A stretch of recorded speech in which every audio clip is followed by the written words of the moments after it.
Freedom is the cure. Exercise your rights. Get out there and handle your business and don't worry about other people's business. That's nothing. There is nothing more important right now than that. You are now tuning in to the Roughnecks Podcast with your host, Cole Nixon. Much love.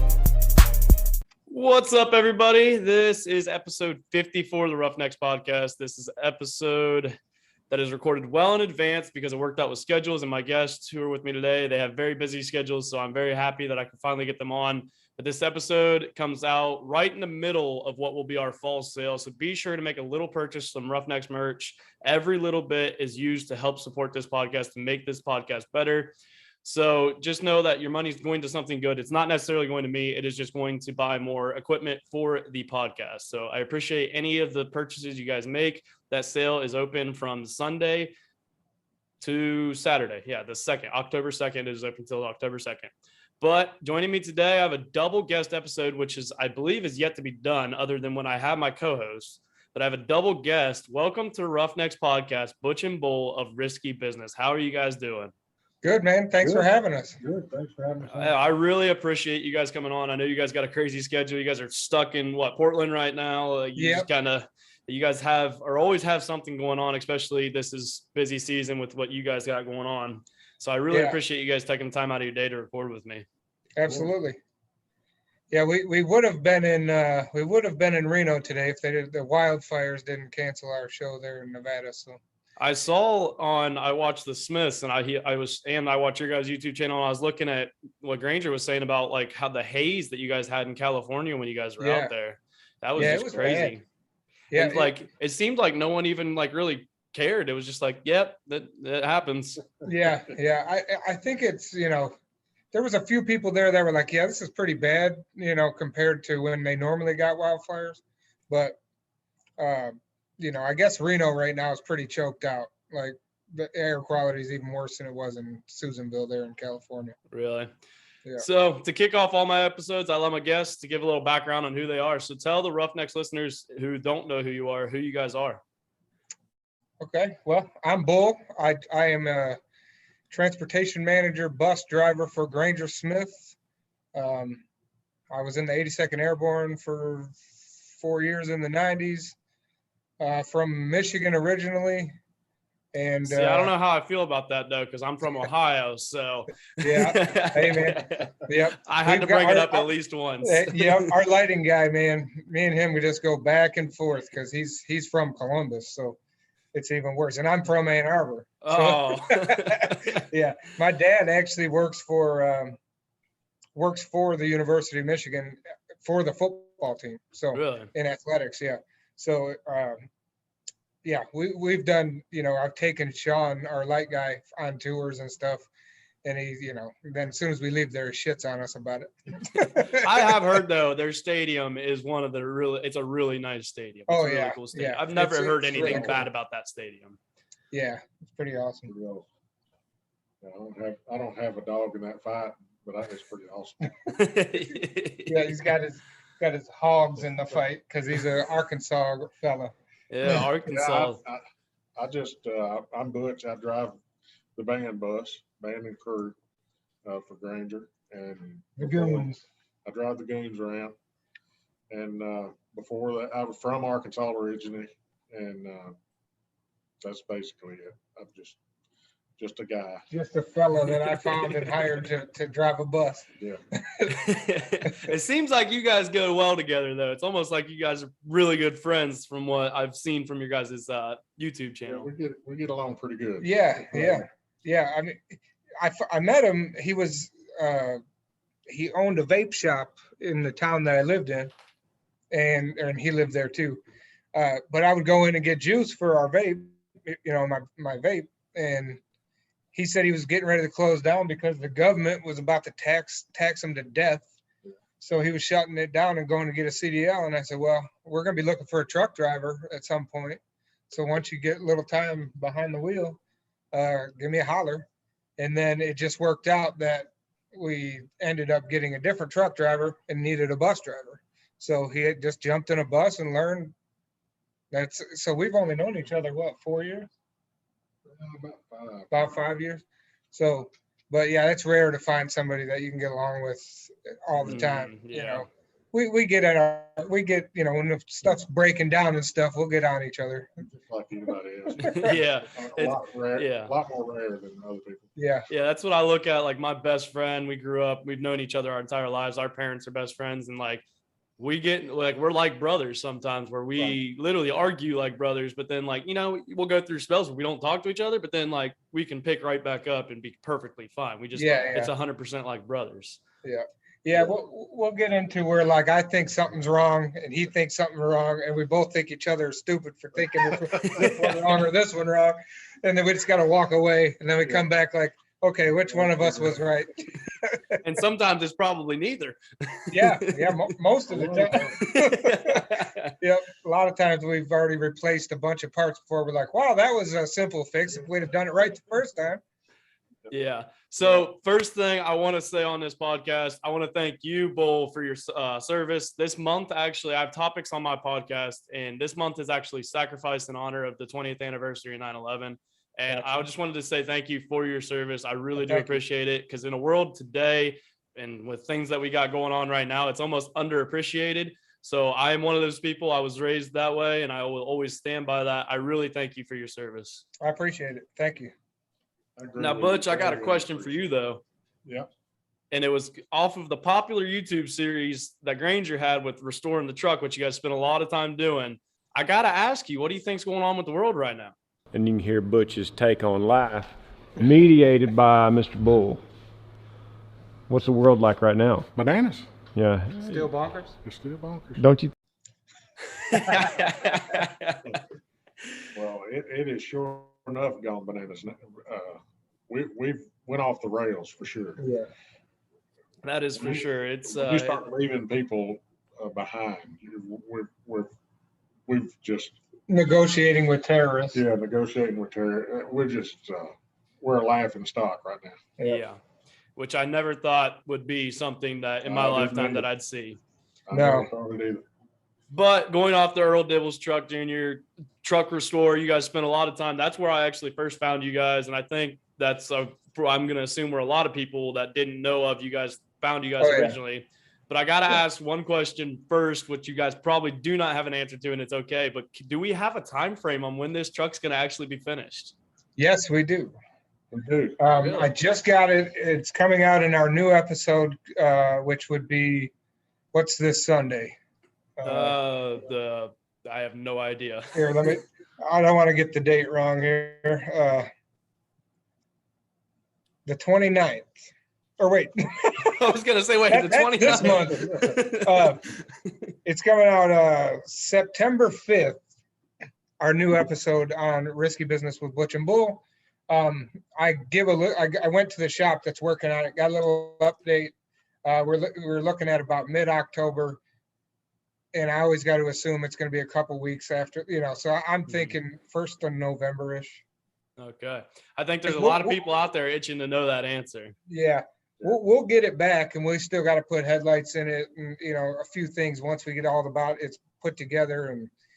And there's been, there's been a few issues as far as they buy brand new bedsides and they're just Chinese garbage. Mm-hmm. So they're sending them back, and then they've got to use the ones that we have and make them, so it's just taking a little more time because they got to do a bunch of body work on them now. Yeah. Ridiculous. The holes be 2 inches off. Yeah. Really? Yeah. It's always something when you're working on a truck, though. There's always something that never goes smoothly. I've noticed that with my car that I just actually had to go work on today. Right after work, I had a flat tire and was like, great. And I had another cracked rim, which I've had cracked 3 times. So yeah. it's always, my dad gives me crap because I'm a Ford guy, and he's like, they circle the problem on the front emblem, right? Yeah, no doubt. Yeah. But so I want to talk a little bit about that process of the truck rebuild. You guys started that when COVID hit, I believe, and it almost seemed like Granger was just kind of giving you guys something to do, and it just turned into, it worked out well for him. It made him content. So is that why you guys started it? Did Granger just one day finally, let's just work on this truck? Well, yeah, originally he said, hey, let's just get it started, because it sat for 6 years, it had moss growing out of it. And Yeah, he said, do you think you can get it started? we said, sure. And we got it started, but it had a blown head gasket. And then once it's like, yeah, we can replace that. And then it just snowballed till we took it down to the frame. Yeah, once we got the engine pulled out of it, we were like, well, why not just go all the way? Yeah, nothing was changing with the world that we figured it'd No. give us something to There was do. no end in sight. We needed something to do. It still seems like there's not an end in sight at I this know. point. It's crazy. Yeah. But At least we're still out doing shows now, though. yeah, Yeah, that is true. Yeah, that was tough. I'm- It was fun being home for a year, and I had a baby. Well, I didn't have a baby. My wife had a baby. Like a week before they shut down everything. So I was fortunate that I was home for a year and a half, really, before Mhm. I had to start taking off on him, because in this business, if we're gone 300 days a year, he wouldn't know who I was right now. Yeah, exactly. That's one of the things I was going to talk about on this episode too, is like the sacrifice you guys make being tour bus drivers. Like you guys get pulled away from your families a lot. So like talk a little bit about that and handling that and how it can be a little bit of a struggle, but at the same time, it's just the way of it, your life. Yeah, I mean, I think the biggest part of it is, your wife. My wife, she just knows that this is the business, and she's been dealing with it for 15 years. I've been with Granger for 7, but I was in the music business, 5 years before that. So, it really depends on the person that you're with, how they handle it. Because if you get out here on the road and she's, nagging you and crying, complaining, and, calling and thinking you're out doing bad stuff, and, that'll just eat away at you. And the next thing you know, you're like, I got to get out of this business or get rid of my wife. Yeah. One or the other. Yeah. So it is, man. It's tough. It's tough. Yeah, my wife's a nurse, so she's, gone doing nurse things half the time anyway. So it just kind of worked out. I waited till, my kids were grown before I ever got into transportation of any kind. But And I waited till I was damn near dead to have a child. So It worked out. Really. yeah. But we talked a little bit. You guys have been working on that truck, but your mechanic skills have been put to a test a lot lately, it seems like, with those buses that you guys have had. How often do you normally have breakdowns? Is this like a normal thing, or is this kind of just been a little more than normal? It's more and more. Yeah, this last couple months has been way more than normal. We usually go a few week stretches without major problems. We've had to have roadside and like take it somewhere to be fixed way more times in the last 2 months than we have in the last 2 years. I mean, you Some of just that had can be to, attributed to being off for a year. yeah, Those they buses sat. sat. Yep. That makes sense. I never And actually we would thought have of had that. new ones. We would have had new ones by now if 2020 didn't cripple the industry, Yeah. So you guys have that. I mean, you just flew back out. You guys just flew back out there to pick up a bus, didn't you? Because you guys had to basically fly home because it was stranded there. Me and Chris were talking about that last night when we recorded. You guys had to fly back out and pick up a bus. Yeah, I ended up leaving mine in Denver for 3 weeks to get work done. I drove home from Denver to Texas, and then we did like 2 shows while I was home with one of our other buses and a semi truck, because my trailer was still with the bus in Denver. So then I flew back once we got it, and when I got there, then there was something else wrong with it. So, it was it's like deflating. When you get there, you're like, all right, everything's going to work out good. They fixed it. It's good. And then we had no AC, no flushing toilets, and so it's like everything just leads to another problem. It's always something. That's what I always Yeah. say. Anytime I got something gone wrong with any of the vehicles I've ever had, there's always something.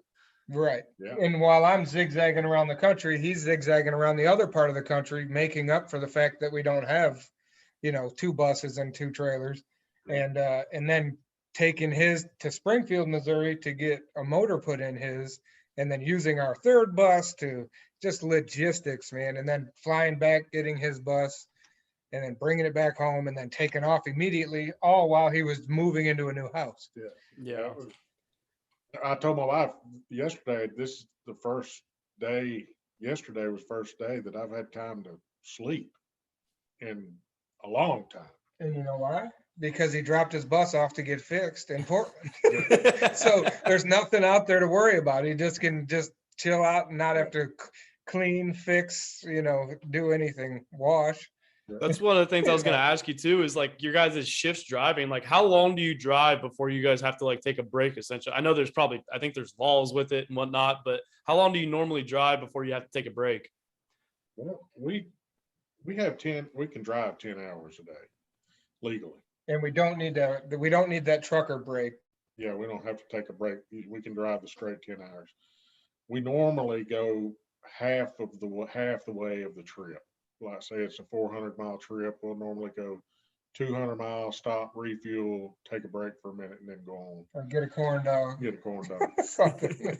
Truck stop living. Spill your fries on the floor. Yeah. Those kind of things.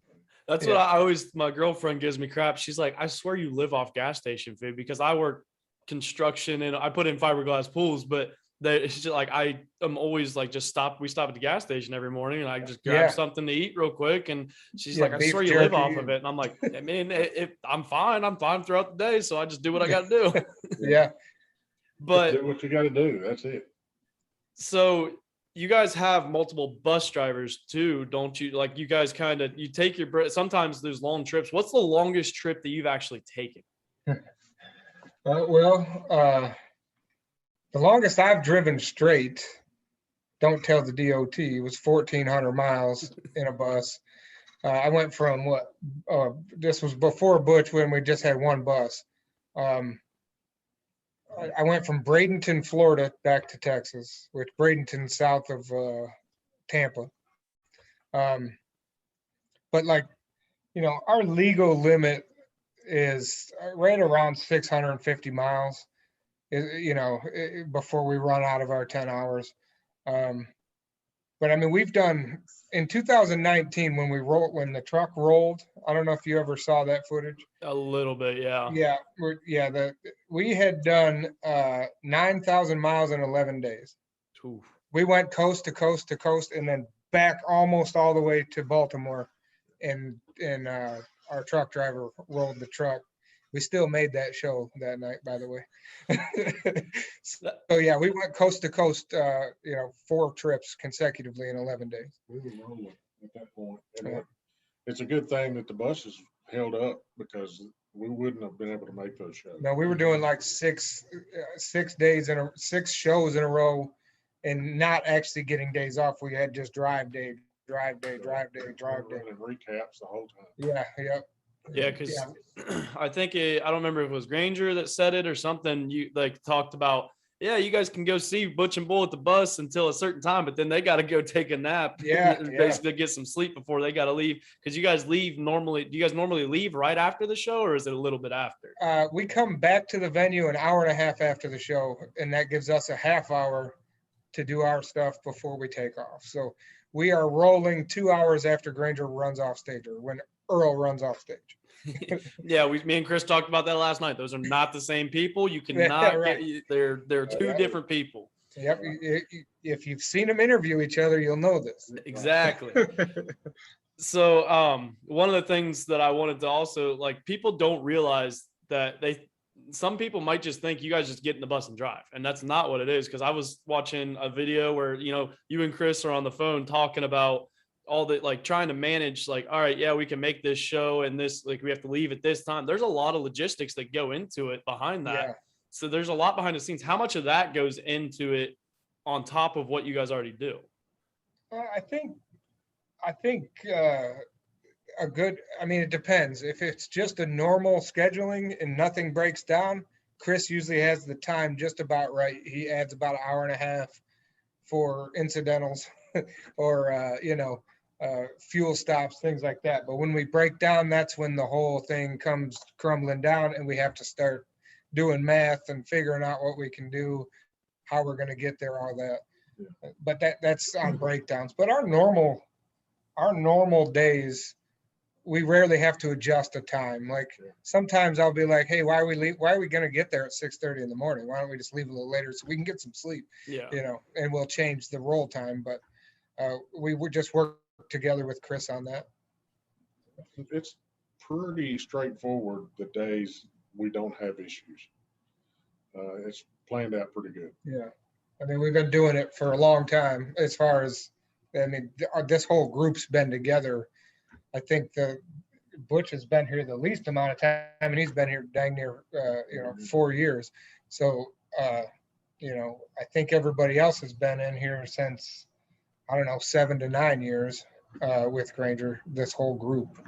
Yeah, you guys have been through like the whole come up of Granger, because Granger's been on a big come up, and that's like, you guys seem like one big family too. I think that like you guys, I mean, yeah, like you guys said, even you guys will butt heads, but like you guys all seem like one big family in a way. Yeah, and it is just like a real family. We get in arguments. We'll not talk to each other for days on end, depending on who we're mad at or what happened. But Get on. yeah, you That's have to when you're crammed in a bus together for yeah, months on that's end. one of the things in college that I learned, because like when you're in a dorm, yeah, you're gonna have arguments with your roommates, but at the end of the day, you live with them and you're in close quarters. There's no really getting away from them. Yeah. So. Yeah, you really got to get over it by the end of the night, because once we sleep, we usually get over any kind of nonsense. That a lot of our anger and anxiety and everything comes from. It's not the breakdown itself.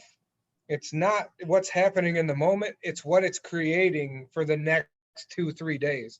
Because we know we're going to end up with no sleep for the next 2-3 days trying to catch up with everything until we get a day off and have everything fixed where we can actually say, okay. So that's normal. Yeah, that's what gets us. It's the days right after something terrible happens with the buses and we ended up driving or staying awake for 36 hours to get where we needed to be because we had a 15-hour breakdown on the way, which took a whole sleep day out of our schedule. Exactly. Yeah. So, and we try our best to say, okay, well, we can make it, but we have to let you know that if we get tired, we're shutting her down. Yeah. And they understand that, and they understand it's safer for them at the same time. Like you don't, yeah. So, but all those bus drivers, yet. I'm sorry. We haven't missed one yet. You better knock on wood. Yeah. Yeah, we haven't, have we? Whatever you do, just don't miss that Grand Rapids one, because that's the concert that I'm actually coming to. That's one of our favorite venues. The intersection is awesome. We love it. It's just it's a I don't know what it's a club, but it's big. Like, and the stage is big. Our parking's decent. It's kind of hard to get up in there with the trailers and stuff. So we got to back up a weird spot, but we love it there. And plus that's my home state. So I usually end up seeing friends and family and stuff up there. So we'll be there.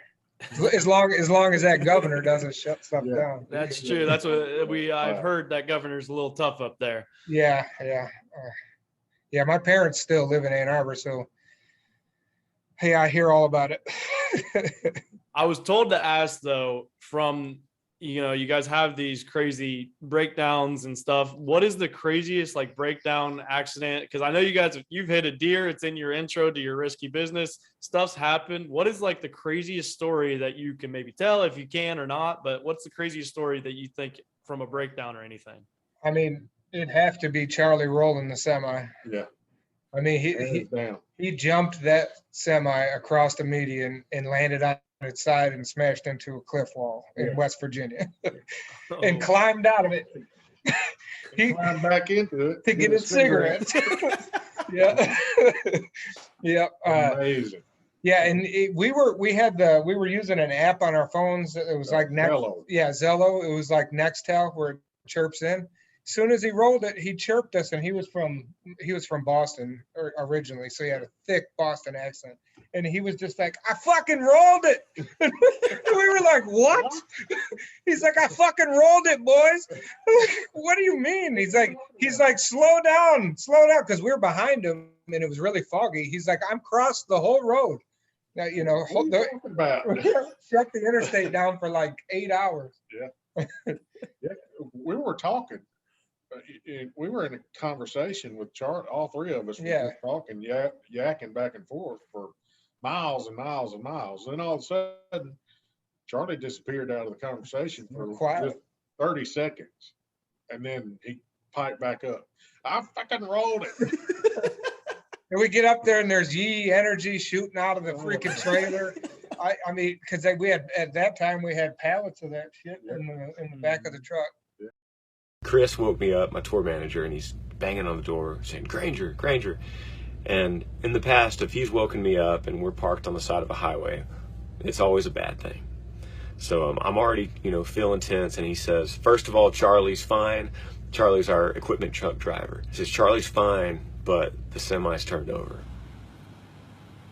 Such a surreal sight to see our semi truck on its side completely across the entire highway, cars backed up for miles. We walked up to him, wanted to hug Charlie. He said, I'm so sorry, I'm so sorry. Just that freak deal where it was a foggy, windy road, early morning, West Virginia mountains. Trailer started swinging a little bit. He overcompensated and lost control of it and turned it over. He walked away from it. He walked right out of the broken windshield, out of the front of it.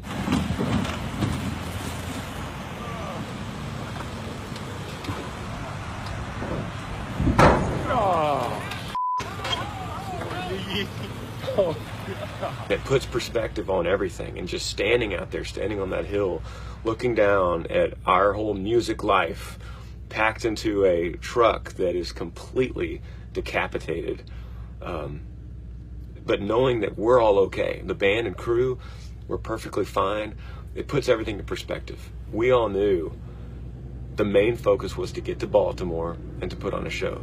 So we had to get over a few obstacles. Anyway, it's upside down, but it's good.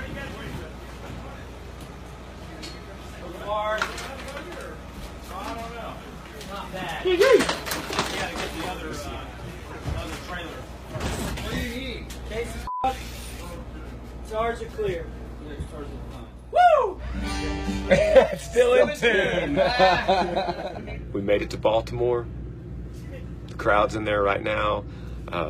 It's going to be awesome, and I think we're going to be a better band and crew because of this.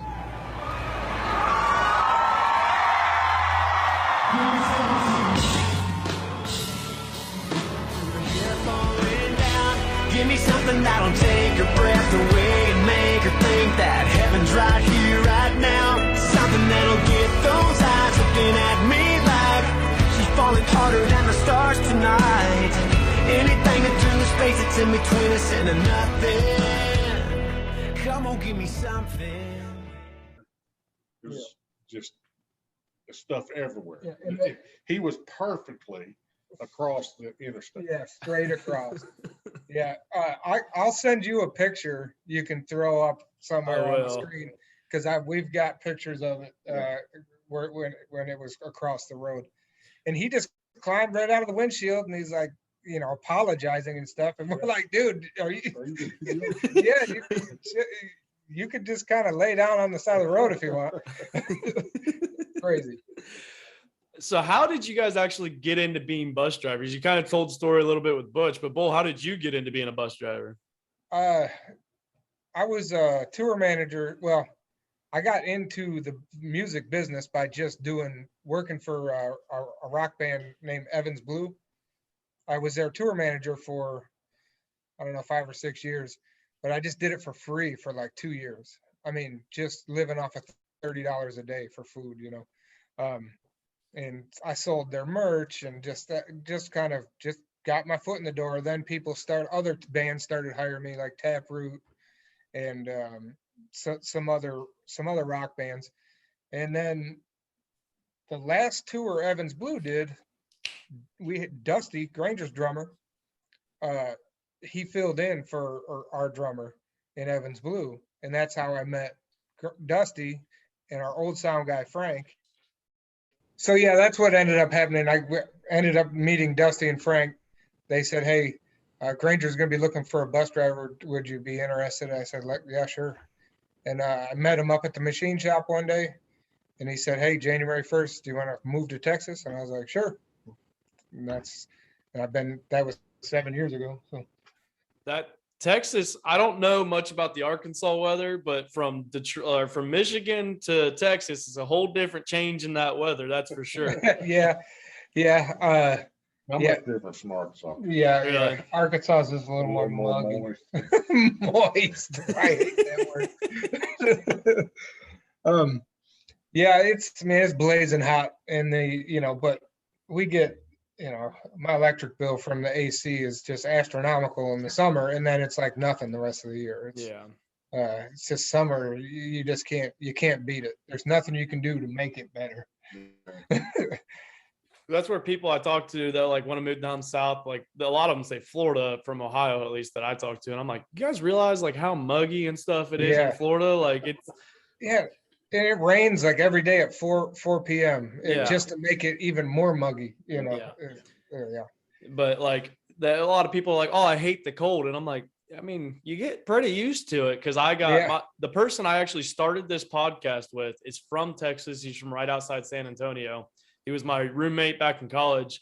And it's just like him and some of the other kids that I went to college with, because I played college football. And like, we got kids from all over the country. We got kids from California, Florida, all over the place. And they'll come up. And the funniest thing is always that first snow, because it snows and it's like a little kid. They're like, what is this? And I'm like, dude, this is nothing. They're like, it's so like, even in the fall, they're wearing like their big winter jackets. And we're like, oh, Right. just wait until like the middle of winter, bud. You're about to get a rude awakening. Yeah, that's a good thing about our job traveling is we get to get out of that heat and come up to like, it's like 65 out, it's just perfect. Do you guys ever have the problem though, like where you're going to a show, like say you're coming from Texas to Ohio? I don't know how much you guys tour in like the winter months, but like when you guys come like to those kind of states that have the snow, where you guys run in the roads that are bad, and does it kind of set you back? Do you guys plan for that? I'm assuming. Yeah, we try to. Yeah, it's kind of the same way as breaking down, really. We just know that it's going to add time. Yeah. That's all. And still, like, I think we've only been late a few times because of weather.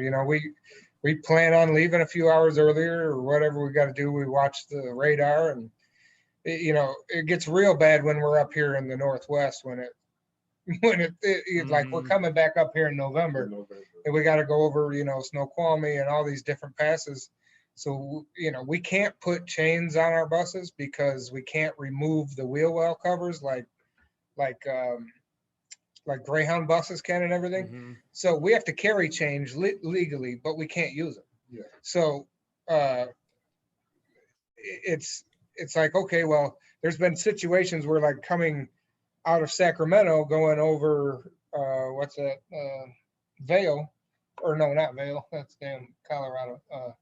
Going over Truckee to go into Reno. And I've had to just drive with no chains until you get to a checkpoint where they tell you to put chains on. I just have to pull over, wait for them to move the checkpoint forward up the road, and then drive until I get to that checkpoint again and stop. And I've just had to do that for hours and hours until they get the road clear enough and you get over the top and you can work your way down.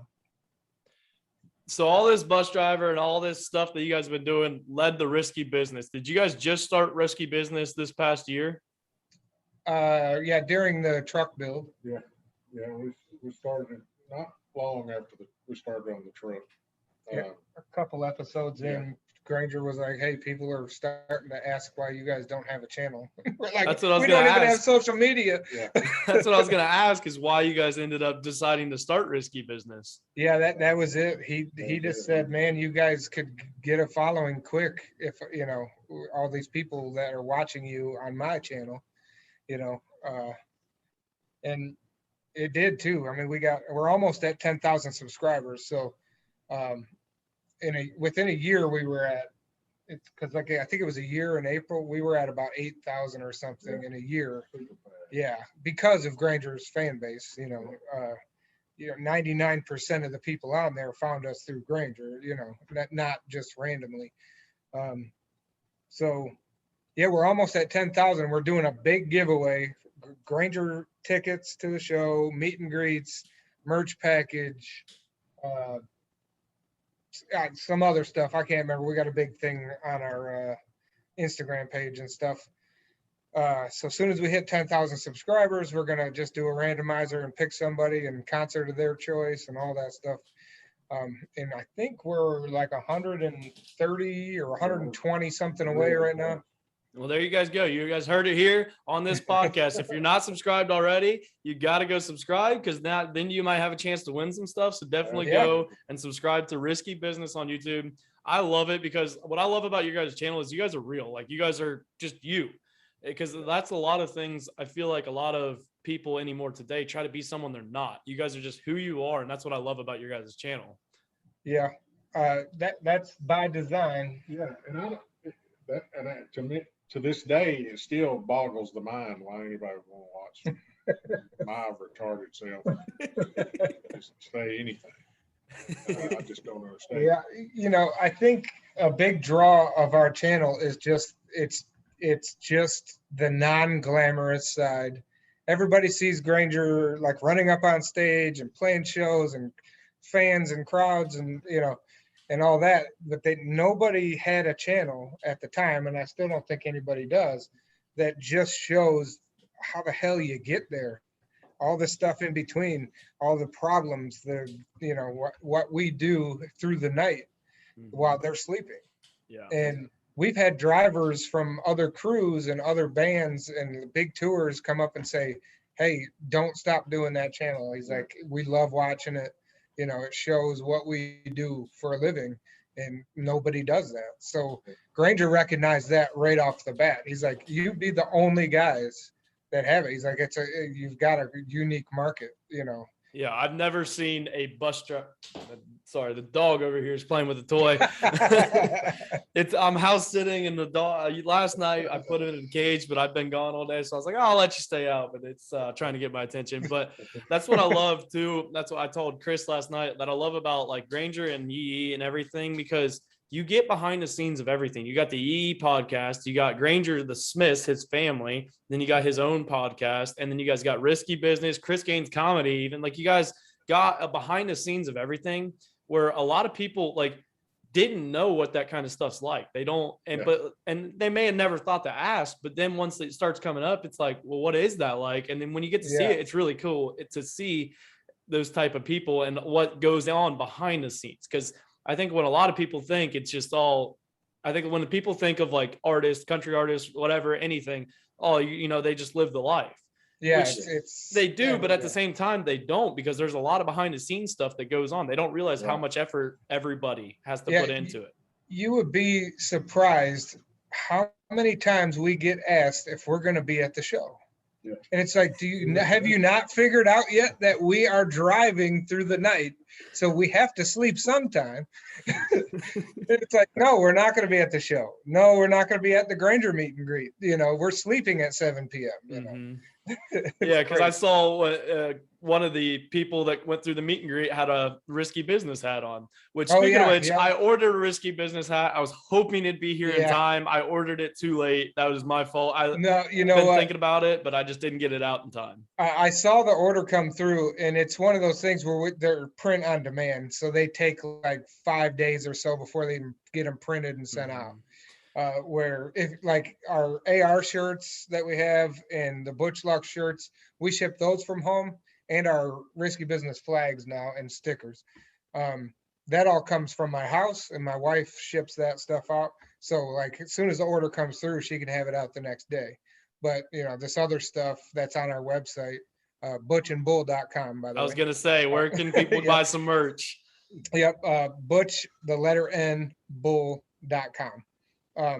Like we've got tons of stuff on there, but a lot of it's print on demand, so we don't have to have it sitting on a shelf at our house. So we only make a couple bucks on it, you know, per shirt because of print on demand. But that's, you know, it's all like you said in the beginning, it's all going towards, it's all going either towards more merch or going towards new camera stuff, or, you know, whatever, or it's just sitting in the bank for when we need something. You exactly. know? Yeah. That's one thing. Like when I started, because I have shirts as well, and when I started them, I was like, I could take this money. I was in college. Like I didn't have a whole lot of money at the time. I Right. could take this money, but I'm like, I want this podcast to actually grow and be something. So I'm like, I put it in a whole separate bank account and was like, I'm just going to leave it there for when things I need, like a new microphone, or eventually I'm going to get a nice camera to have. And Yeah. it goes right back. That's what I always try to stress to people when they're buy. And that's why some people are like, I thank them a lot for buying. And they're like, it's not a big deal. I'm like, you don't understand. Like it's helping me more than you think. Yeah. Right. That's And- why we have like the membership program on our website that you can join. We give free shipping to our members. We give exclusive merch that you can't buy. We've got some, some fuck Biden stuff on there and stuff that we don't have just announced on the main page because they'll freaking shut us down. Mhm. So we have a membership section where if you go in there, those members have access to that stuff as well as extra content. And we got like some blooper videos and whatever up there. And we thank people like crazy. We're like, we can't believe you're paying $5.99 a month to, and they're like, they may not even buy anything because we don't have anything new, but they keep paying because they're like, it doesn't matter. We're just trying to support your channel, not, yeah. And, me and Butch we've never drawn any money off even our YouTube videos. We might make a few $100s a month and it just goes into the bank, to cover our subscriptions to like YouTube Premium, QuickBooks, stuff like that for our business. Yeah, and that's it. We've never drawn a paycheck or anything, and we don't ever expect to, and we just still can't believe that people pay for to have a membership, but we appreciate it. It's- Exactly. Yeah. And like I've thought about doing that, but I still need to grow a lot more in order to do that. But I also look at it like I have some buddies too. You guys do a good job. And that's how you keep the business running. And like, that's what a lot of people, I have some friends, like we all just kind of graduated college and they're starting to, they're being their young and dumb self. Lucky enough, I have 3 older siblings. I'm around a lot of older people in my life that I have a few friends, but most of my people I hang out with are older. And like, I see for myself and they tell me like, and I listen to it, I talked about it. I've multiple episodes now. When someone says something and you hear it from multiple different people, multiple different times, you should probably listen to it because it's probably beneficial to listen to it. Yeah. And that's where Granger comes in with us when it comes to social media and YouTube. And, he wants us to do a lot more how-to stuff because he thinks a lot of that would come up, or they would do well, like the how-to videos. The problem is most of the stuff that we're going to fix is we're doing it in a hurry. Yeah. You know what I mean? We don't have time to set up cameras and make a good how-to video. We're just showing you what we can in our videos and moving on. Exactly. But, we didn't have social media when we started this at all. Like I had canceled all my social media and I hadn't had it for years. I think I still had a Twitter account, but it was strange getting back into that world because I was up till 3 a.m. last night just swiping, watching stupid videos, and it's like, what, this is why I got out of social media. Now we're supposed to be influencers and have all this social media, and it's like, ugh. But we enjoy it. We enjoy the videos and stuff like that, but we try to stay off of our social media as much as possible. I know you got to put stuff up there, but and I'm very active with responding to people because I don't want to ever just like be post something and then disappear. And it's like, well, why, if they're taking the time to comment on something, especially our videos, if they're asking questions and trying to communicate on a YouTube video, I'm going to respond. And Butch will go through on his own account and answer questions and stuff too. So well, that's the thing that keeps people coming back in too. That's what one of the things I've learned, the more you interact with your fan base, the more they're going to keep coming back. Because I'll never forget, like the first time that Granger liked one of my comments on the Smiths videos, I thought it was the coolest thing in the world. You get that. It makes you want to watch. Yeah. I didn't even know that existed till I commented on somebody's YouTube and they liked it. And I was like, Oh, they sent me an email, said, oh, congratulations, you just got a like from, the channel owner or whatever. Yeah. So it brings you back in, and that's one of the things I've talked on this podcast before. In my generation, in my opinion, social media has killed my generation. It has destroyed my generation, because you look at what it does, like how many, like you said, you get caught in that scroll. Like I do it. Yeah. You get caught in that endless scroll where you're just looking. And TikTok, I love TikTok, don't get me wrong, but it is the biggest thing where you can just get caught there, spending hours just scrolling. And I yell at my girlfriend because I finally got to the point where I was like, all right, there comes a point, like I almost set a time limit for myself. Like, if I'm going to sit here on TikTok, or if I'm going to sit here and look at Instagram reels and stuff, I got to like cut myself off, because you can get caught in that endless scroll.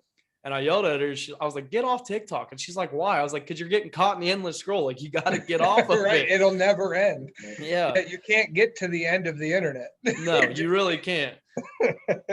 But so I have a few questions that were asked.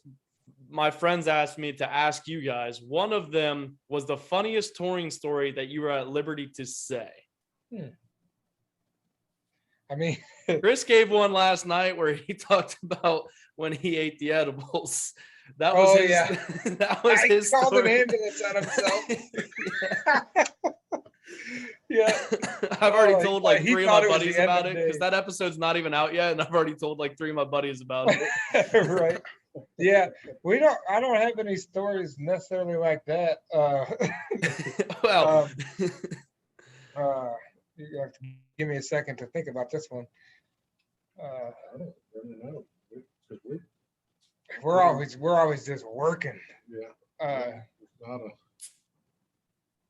Yeah, I mean, we've had some just listening to these guys talk while we're driving, and they're just drunk behind us talking about, talking everything from, you know how drunk people talk. talking about things from space time to buttholes. It's like a big huge gap of things, and it's always entertaining. It's crazy the amount of stuff that goes on out here, and mostly professional. Everybody knows they've got a job to do, so it's usually the end of the night when they're all drunk and we're just waking up, and it's like, man, just get the hell away from me so I can do my job, because they're just hanging all over you, and we're best friends. yeah. Herding cats. Yeah. It's just like herding cats. Yeah. Have you guys had where you guys had them puking on the bus? Is that a thing that happens? I'm assuming it's definitely happened. It used to. Now they're seasoned alcoholics. Got a little practice in and know how to do it. I remember a couple times Frank, our old sound guy, he'd throw up all over the toilet, and then nobody would own up to it, but we knew it was Frank.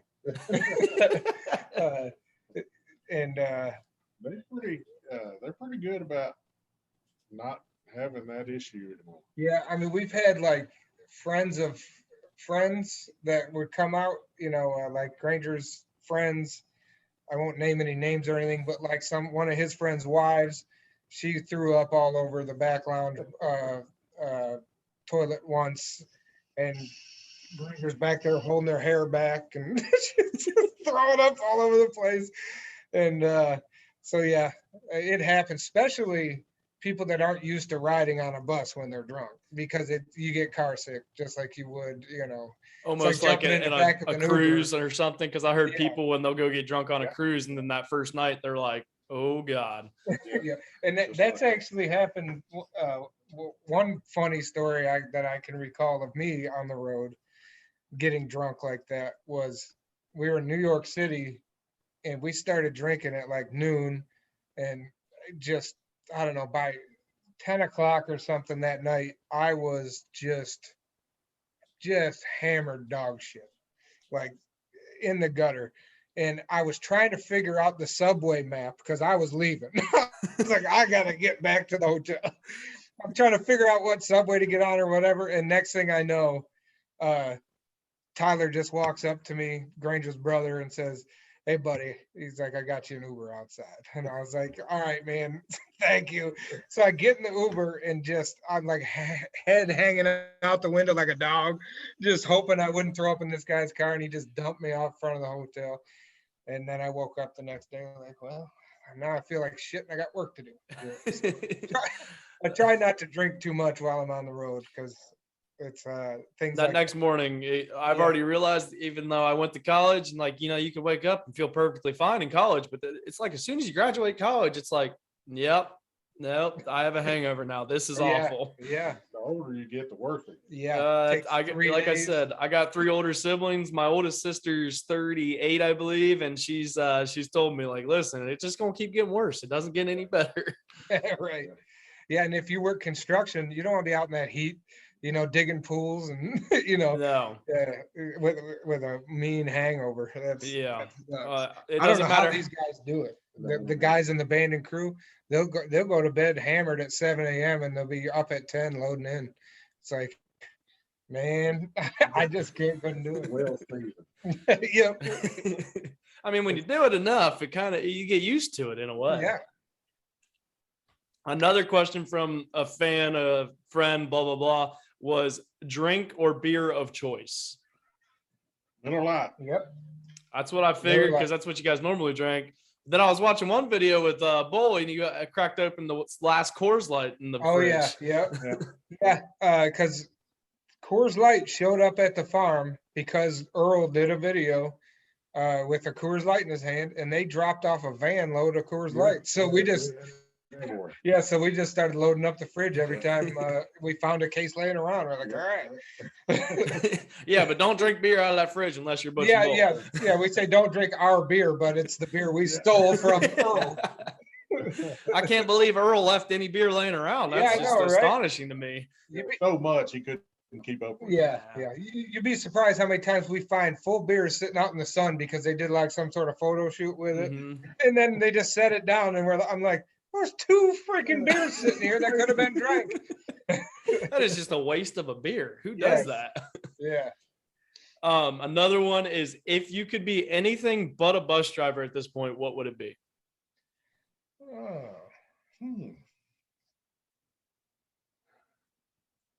Well, I went to college to be an architectural engineer. It's a little far from that. little brain capacity away. So I guess that's what I would want to be. Yeah, I think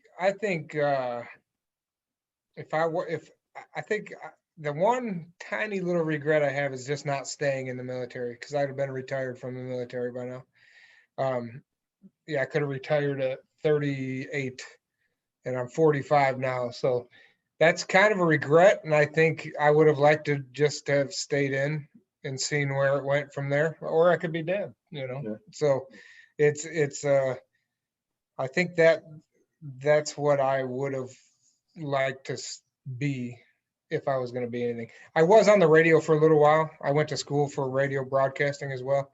So it's between those two, but regular radio nowadays is just garbage. No, I can't even listen to the radio anymore. Yeah, so that's why I was so glad when E radio came out. I was like, at least there's good songs consistently. Like, you don't have, with just some buffer in between instead of commercials.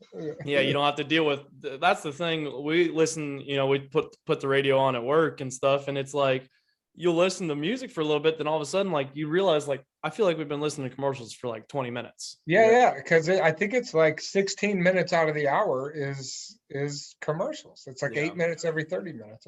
It's terrible. Yeah. So I'm glad I didn't stay in that business, but I really wanted to be at the time. I mean, it was just the end of the 90s and early 2000, and I was on a couple radio stations, and I thought it'd be cool job to have, but I'm glad I got out of it. But back then, that's when music was also really good. Yeah. Now music, sometimes you look at it and you're like, I like country radio anymore today. I really struggle with. Yeah. Because it's very hard to listen to. Yeah, and it's all, without offending anybody. if you have the last name or the big name, you're automatically put on the chart at number one. I mean, there's just there's no way to go up. It's just like, boom, Luke Bryan, Jason Aldean, whatever, you know what I mean? It's like, boom, boom, boom. You got your top 5 and everybody else is down at the bottom just picking up scraps. Yeah. There's no way to get to the top, even with record labels and everything trying to push it, it's all politics, and all of country radio is liberal as hell. Oh, it is. Because they're all the city folks dealing with it. Most artists are not, but the actual radio programmers and everything, they're just, it's literally, if Luke puts out a new song, it's just number one. That's it. It's crazy how like Luke or like Luke Combs even, or like Morgan Wallen, they release a song and it's automatically in the top charts that day. Yeah. Like how does that even happen? It's because the radio programmers put it into heavy rotation immediately without it being tested. Like something like Granger's might get put on at 2 in the morning and start slowly getting more plays and get put on in the morning drive, then the afternoon, and then the evening, and then it gets into heavy rotation. And it takes months.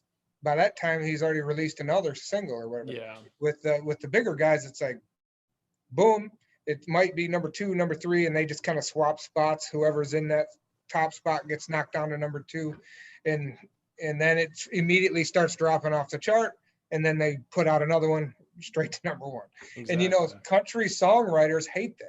Yeah. Because when they like, it's hard to make a living doing that nowadays. Well, right. And what happens is the radio, if it starts at the bottom of the chart and works its way to number 1, they make a whole lot more money because it was on the chart for a lot longer. Yeah. If you write a number 1 song with Luke and it goes number 1, number 15, number 50, and it's gone within 2 weeks because he's already put out another song, then the writer that had that number 1 for a day or whatever it is, they only made a small percentage of money compared to if it was a fighter all the way up the chart. Exactly. And that's why I appreciate Granger's music, especially because like you get to see the behind the scenes, and I think that's why he's built such a fan base, in my opinion. Is you look at Yee, I talked about this with Chris a little bit. Yee definitely helped him build a fan base, because that's where I fell in love with him. Was I already listened to his music a little bit, but then I found Yee Apparel and I was like, oh, this stuff's awesome. Yeah. And I've had multiple girlfriends in the time, but anytime a Yee launch comes out, they're like, you're about to spend $150. And I'm like, you know what? I'm going to, yes, that's what I'm going to do. Yeah. And like my girlfriend now, I had my birthday just passed and I got the email, you get a 20% off or whatever. And I was like, oh, I got this. I think I'm going to buy some Yee stuff. And she's like, seriously? And I was like, listen, it's my birthday. You can't get mad at me now. Right. But then I was like, you know what? The fall launch is coming out in September, so I'll give it a little bit of time, and I'll wait till the fall launch. Yeah, I've already sent a text to Caleb last night, said, hey, pull me out this, and this, so that way it doesn't get sold, because I've already seen what's coming out, and these are the 3 things I want, because we represent our own merch, we represent their merch, and that's all we wear. And Butch wears his heavy metal shirts. But when you're a 5X, you pretty much wear whatever you can find. Well, I can tell you this: you guys are both going to get a shirt, and I will promise there's a 5X for you. But I promise it will probably be the only 5X we'll ever make. But I will promise that it'll happen. That's what we do. We get one made for Butch, and then the rest usually only go up to 3 or 4X. Because some of them are even hard to, like the print on demand stuff. They're like, we just don't make it in a 5X, but he either has to shop at a Harley shop or Ahmed the tent maker. Another question from the fans was, how much does it cost to fuel up one of your buses? Maybe not today, because I know today is a whole probably different story, but what does it normally cost to fuel up one of your buses? I was going to say, if you're talking about Texas or California. They're 200-gallon tanks. Right now it's costing about $600. I'm so mad you said that though, because my buddy, I was just with him earlier. We went and looked at a truck, and he goes, "I guarantee you they're 200-gallon tanks." And I was like, "I don't know." And he was like, "I promise you they're 200." And I was like, "Okay, whatever." Yeah, 200-gallon tanks. Just like a semi, it's got 100 on one side and 100 on the other. Mhm. Yeah. So yeah, it's about we put. I think the most I've ever put in it at one time in California was like $660 or something, maybe. Yeah, like I say, normally we stop halfway on the trip each time, so we're not burning the whole tank. Yeah, we're Yeah. putting 300-400 in it. Yeah, usually it's 300 or 400 a night. Yeah, every night. Yeah. Yeah, in each one. And remember that there was one time, I don't know if you saw this episode or not, but his bus was so empty sitting at the farm that we were afraid he wasn't going to make it the 6 or 7 miles to the truck stop. So we had him go to the little tiny Weir store where where we're at, and he put 212 gallons in it. In a 200 tank, 200 gallon tank. 200. So it was literally, it's got a large fill now. yeah, something. It was running on vapor for sure. It was running on. Another one, I'm pretty sure somebody that asked this one follows your guys' channel and everything. What do you think of the government? I think it's dog shit. Yeah. Yeah, we got to see the shirt. Got to show the. Yeah, there we go. There we go. That's what I think. We have those on our website. We've got some other like America 2021 that has only the red states on it. So some other ones, but yeah, our government is garbage. It's garbage. It hadn't been. It's been garbage for years and years and years. They don't give two damns about us. All they care about is our money. Yep. That's it. Everybody thinks that they care about them. Yeah. They don't. They care about our health and our Yeah. safety, and no, they care about controlling us and taking our money when you don't have a seatbelt on, or when just like the dingers in the trucks or in your personal vehicles telling you to put your freaking seatbelt on. Like You can't get away from them. no, it's crazy. There's Yeah, so that's much actually. going on. It's actually funny you say something about the dingers in the truck. So we went and test drove a truck today, and I got in, and it was an 01, but I started driving and it started dinging, and I was like, "Oh, you're one of those." like, Yeah. On Butch's truck, he got to learn how many times that it would ding before it finally does shut off. Yeah, it dings 60 times and then it stops. At least in the 2014 Dodge Ram. Yeah. I actually know someone that like every time they buy a vehicle, they go and disconnect that fucking wire and stuff, so they Yeah. don't even have to worry about it. Like, and he actually had it rigged up, I think, in one truck where he'd get in and he'd literally push his like seatbelt button and it'd turn off.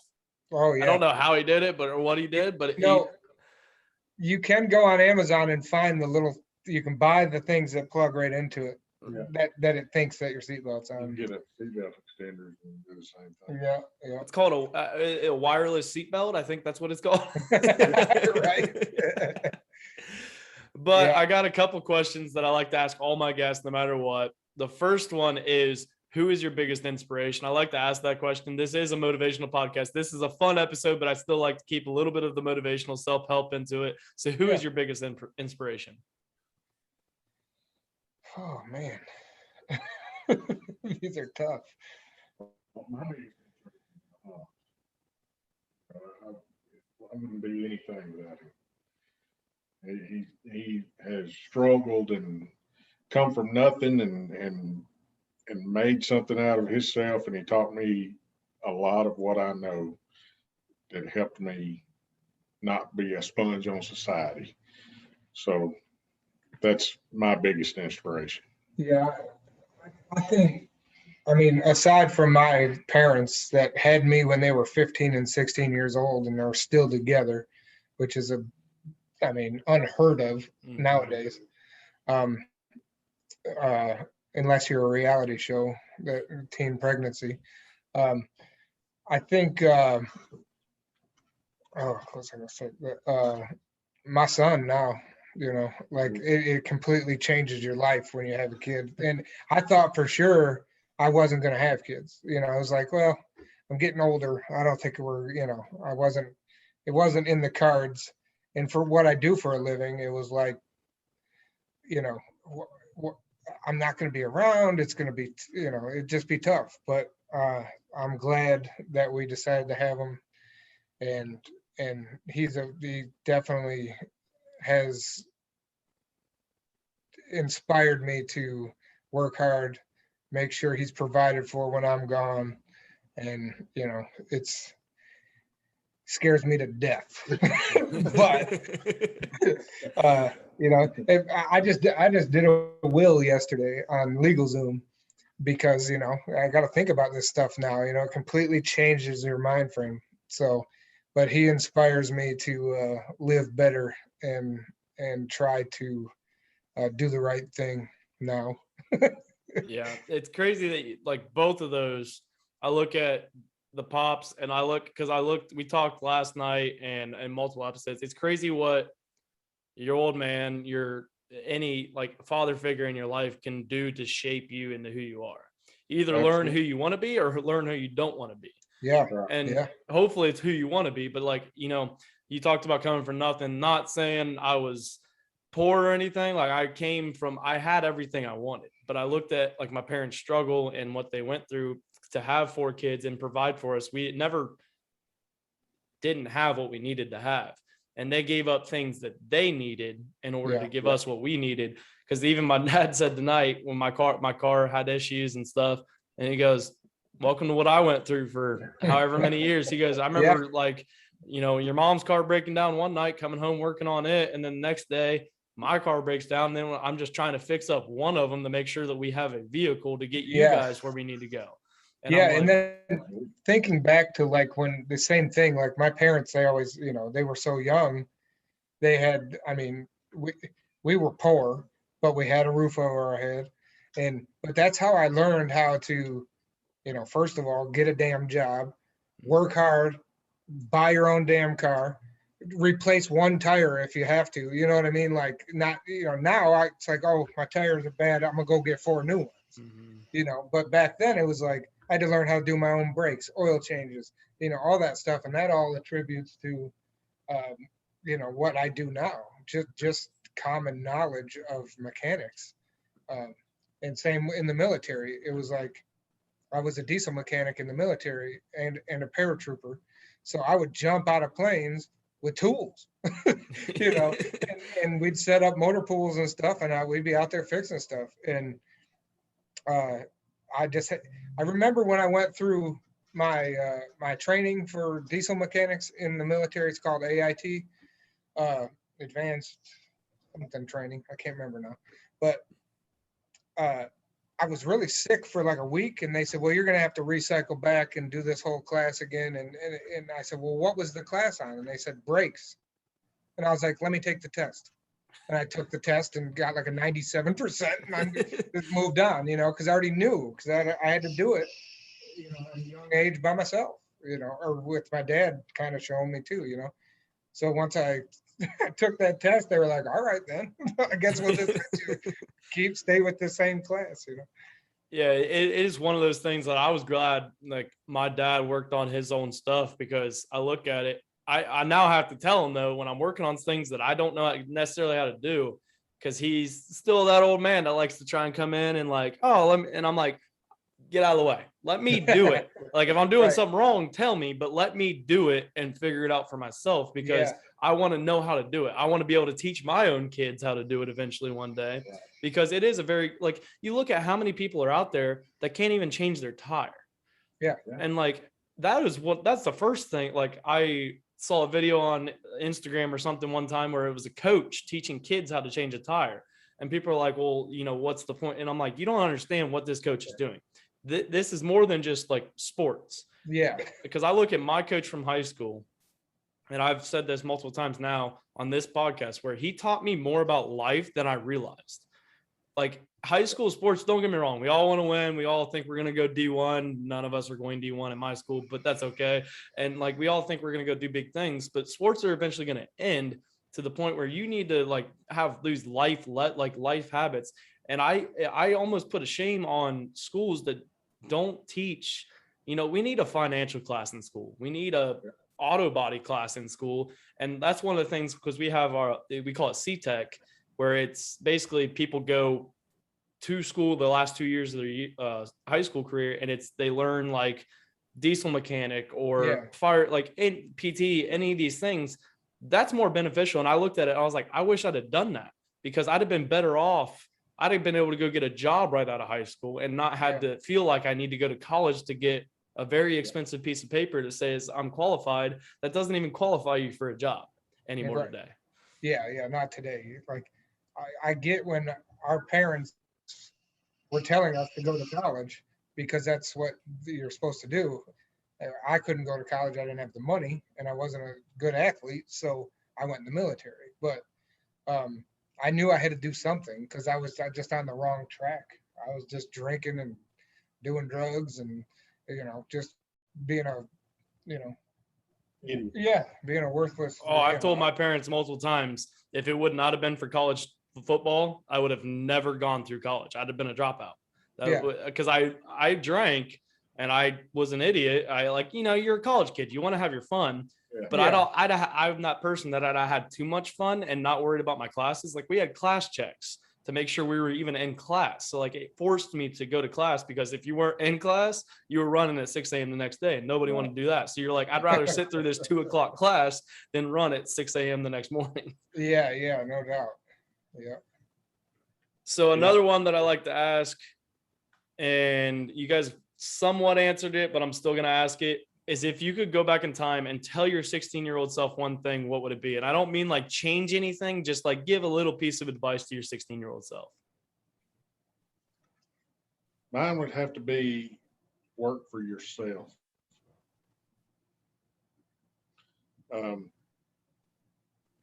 Do everything you could to prepare yourself to work for yourself. Be self-sufficient. Yeah. That would be the biggest thing I would tell myself. I think I would probably tell myself, don't fuck up your credit. Because my dad told me that shit, and all his friends told me that shit, and I didn't listen. And it took me till 2014 to get my shit right so I could buy a house. You know, it just, and it sucks that that's just the way the world operates.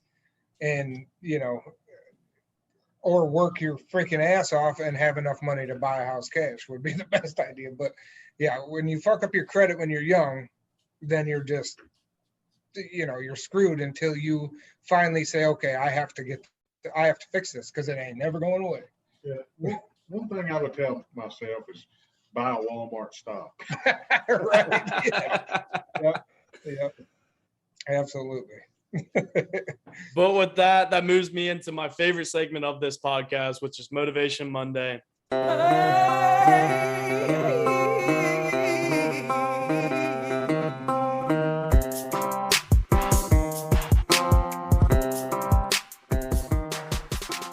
Motivation Monday is where I allow the guests to give a little inspirational bump to the Roughnecks listeners as they listen on Monday morning. This one should be fun, and it should be real, and hell, it might hurt some people, and I really don't give a shit, because that's in my generation, we get hurt, but at the same time, it's what we need.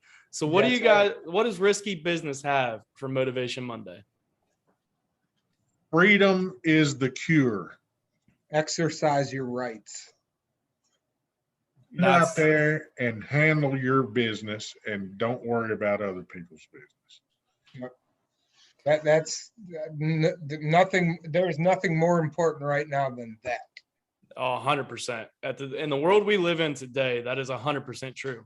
People are not understanding what a glorious right that we have in this country, like to be free. And we're starting without, I don't normally get this way, but without being too controversial, like we're starting to lose our freedoms. Oh yeah. Yeah. And people do not realize it. We're not losing them, we're giving them away. Yes. Yeah, Yes. because 100, yeah. yeah, because people are complying. We need to just stop complying. Yeah. Remember, they work for us. Exactly. It might not look like it, but they do. They They- get paid with our tax money. That's what a lot of people I think do not understand is like we are the ones that are running them essentially. They're the only reason they're doing what they're doing is because of us. Yeah. So if And because somehow or another they got elected in, and they'll never leave Yeah. until they're elected out. yeah. You know, there needs to be term limits. Oh, It's your life, live it. Don't let them live it for you. oh, And right- 100%. Right And- now, they are living it for everybody that will listen. One of the big things that I like that you said is like, don't, or like, I forget what you said now, but it was like, you know, be you. Don't worry about what other people think. Yeah. Because in my generation, especially, there's too many people that worry about, and social media is the big thing. Yeah. Where people worry about other people, and it's like the whole keeping up with the Jones. Like, stop trying to keep up with the Jones and just be who you are.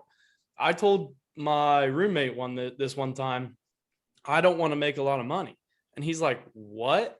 And I was like, "Don't get me wrong, I want to make a good amount of money, but I also fear what I become if I start making too much money. I don't want to be one of those people that I hate, that I despise because they It can change you. Yes. And like at the same time, I want my kid to grow up. I don't want my kid to grow up in a struggle, but I want my kid to grow up realizing you got to work for what you want. It doesn't just get handed to you. You got to work for everything you fucking want in your life. Yep. And get them out, and when you do have kids, put them in the dirt. Yeah. Don't Yes. don't sanitize them top to bottom, and because then he'll have an immune system where he has to wear a damn mask. You know. So yeah, you got to just like you said, you got to live your life and don't worry about what other people think. You don't worry about. When we're at home, I'm not thinking, man, I wonder what Butch is doing right now. You know what I mean? I'm worried about what I got going on, my family, you know, and I don't care what other people got going on. And that sounds harsh to some people. It's like, okay, I'm sorry that you're going through some struggles. You know, I would love to help you, but I've got my own struggles, and so does everybody else. Now, if Butch said, hey man, I need some help with something, yeah, sure, I'm on my way. But I'm not sitting there thinking, I hope Butch is okay, you know, or just worrying about other people's problems. You have to live your life. Yeah. Because you're the only person that can live your life. There's no one else that's going to live it for you. And that's another thing that we talked about. Like, you're the only person that knows you're lying to yourself if you're thinking about like, oh, I'm not worried about that. You There's could a say that lot to of somebody. people out there that would love to live your life for you. Yep. And they're allowing the government to live their life for them. Yeah. Like, you look, the things you've seen on Facebook or social media and everything, like, you think you have it bad, you think you have a rough life, you could have it worse. Look at the people that are literally that are climbing on a plane that is already in the air trying to get out of Kabul. Yeah, falling to their death because they'd rather die at the hands of the concrete than the Taliban. Yeah.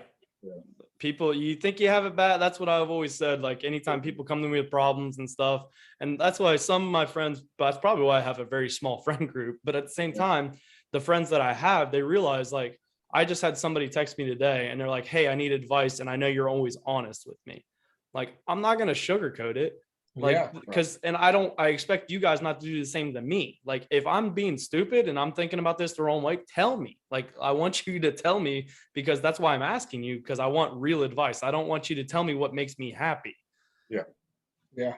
And there's too many people out in the world that are just telling people things to make them happy, and they are just okay with it. Well, yeah, and they end up being, you know, the participation trophy generation. You know, good job, you lost and you didn't do well, and you know, but here's your trophy. Like, you know, you have to instill some, you know, backbone in your kids, and let them understand that yeah, you're gonna lose sometimes, and you got to have that shitty feeling to know that when you win, it's a good feeling. Yeah, because that's one of the going off of that. One of the things we talked a lot on this podcast is, you learn a lot more from those losses than you ever will your wins. Yeah, Your oh, yeah. wins will not teach you necessarily anything. Your losses teach you what you did wrong, what you need to fix, what you need to improve. Yeah, Absolutely. yeah. You think of somebody like Tom Brady. He wasn't number one overnight. No. He wasn't the best quarterback of all time overnight. He had to take beatings over time, and shitty teams and work his ass off at an age that he damn near shouldn't be in the stands for that, and he's still, killing it. Yeah, And people are like, "Oh, why is he still playing?" Because he still feels like he has something to prove. yeah, and because he worked his ass off for it and he doesn't want to give it up. Yeah, and you look at You know. someone like it's going off kind of the Patriots. Cam Newton just got cut today, and you know what? That's going to teach him a lot. Yeah. Like he was a starting quarterback. He was a great, pretty good quarterback that just lost a job.